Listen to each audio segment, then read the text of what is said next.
সম্প্রতি বাংলাদেশ সেনাবাহিনীর বহরে যুক্ত হয়েছে তুরস্কের তৈরি মিসাইল সিস্টেম টাইগার।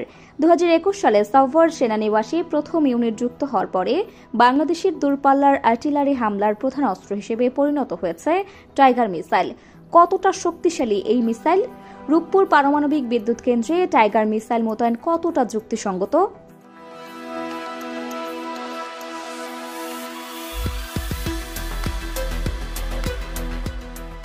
তুরস্কের রকেটসান কোম্পানির তৈরি টাইগার মিসাইলের অফিসিয়াল নাম TRG-300। প্রায় 4 মিটার দীর্ঘ একটি মিসাইল লঞ্চারের ওজন প্রায় 500 কেজি। সাধারণত ট্রাকের সাথে সংযুক্ত করে এক জায়গা থেকে অন্য জায়গায় সরানো হয় টাইগার মিসাইলকে, তবে কোনো একটি জায়গায় স্থায়ীভাবে স্থাপনের সুযোগও রয়েছে। তুরস্কের সেনাবাহিনীতে TRG-300 টাইগার মিসাইল 2016 সালের দিকে যুক্ত হয়। এটি সিরিয়া ও ইরাকের বিভিন্ন সামরিক অভিযানে ব্যবহৃত হয়েছে বলে ধারণা করা হয়। তুরস্ক পরে এই মিসাইলের রপ্তানি বাজারের দিকে নজর দেয় এবং কয়েকটি দেশকে সরবরাহ করে। বর্তমানে বাংলাদেশ, আজারবাইজান ও অন্যান্য কিছু দেশ এই মিসাইল ব্যবহার করছে।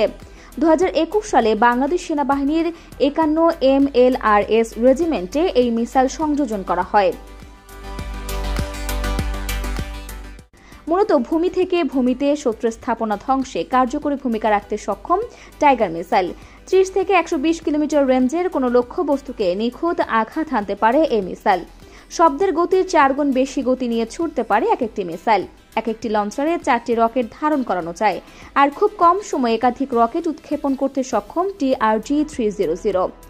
INS এবং GPS উভয় প্রযুক্তি ব্যবহারের ফলে খুব কম সময়ে গতিপথ পরিবর্তন করতে পারে, যা শত্রুপক্ষের রাডার দ্বারা শনাক্তের সময় খুব কম হয়।